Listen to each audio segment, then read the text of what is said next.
Hi everyone, Amanda here from the Fruitport District Library, back with another First Chapter Friday for you.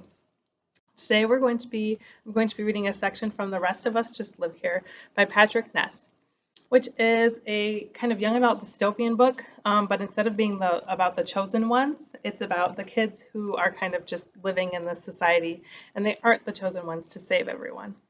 So it's funny and really humorous if you like satirical, funny books. It's great for probably upper high school teens. So here we go.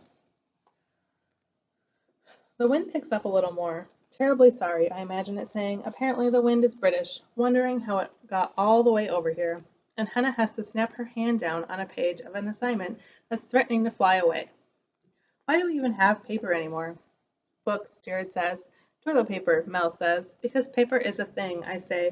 And sometimes you need things rather than just thoughts. I wasn't really looking for an answer, Hannah says, tucking the page, a handout on the Civil War that we've all got, under her computer tablet. I tapped the four corners of my textbook again, counting silently in my head. And again. And one more time. I see Jared watching me, but pretending not to. Another gust of British wind tussles my hair. Top of the morning! Oh no, wait, that's Irish. It's a sunny day for it to be so windy all of a sudden. We only come out here when the weather's nice, though, and it's been weirdly warm April and early May. The field isn't really much of a field. It's more like a property plot that someone never built on because they died or they lost it in a divorce or something. A big grassy square at the end of the road from my house, with some handy sawn-off tree stumps scattered here and there. Rows of trees block it off from the rest of everything else.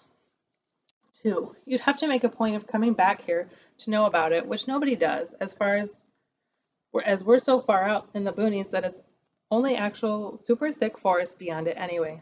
You can hear coyotes at night, and we get deer in our yard all the time. Hey, Jared says. Anyone doing the Reconstruction after the Civil War essay, or is it just me? I am, I say. You are? Mel says, distressed. I'm doing it too. Me too, Hannah says. Everyone? Jared says. Mel looks at me. Could you not? Could you really, really not? I've got all these notes, though, I say, but I'm really good on the reconstruction. So do the reconstruction essay. We can't both do it. Yours will be all brainiac and I'll look stupid by comparison. My sister always does this. She thinks she's stupid. She is so not. It'll be better than mine, Jared says. Mikey, just let me do it. And here, I know most people would be thinking bossy older sister, and most people who don't know us would be wondering why we're both seniors, even though she's more than a year older than me. And most people would think that they could hear a spoiled tone in her voice.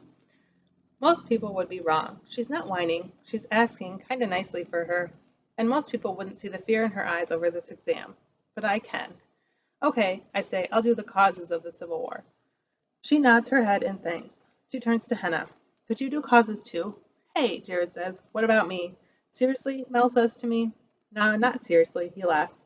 Jared, despite being big and tall and shaving by age 11 and a linebacker on the football team since we were all freshmen, is a math guy. Give him numbers, he's great. Give him words and sentences to put together, and his forehead creases down so you can see exactly what it'll look like when he's 80.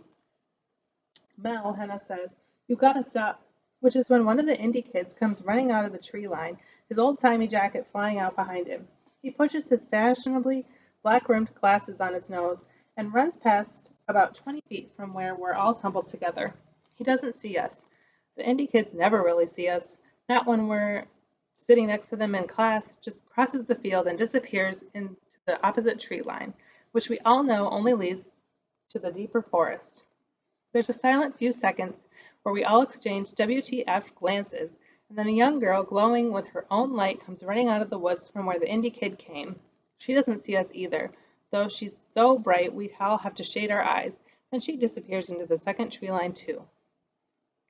None of us says anything for a minute. Then Jared asks, was that Finn? Which Finn? My sister says. Aren't all the indie kids called Finn? I think there are a couple Dylans, and a Nash.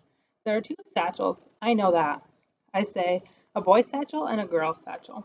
It was one of the Finns, Jared said. I'm pretty sure.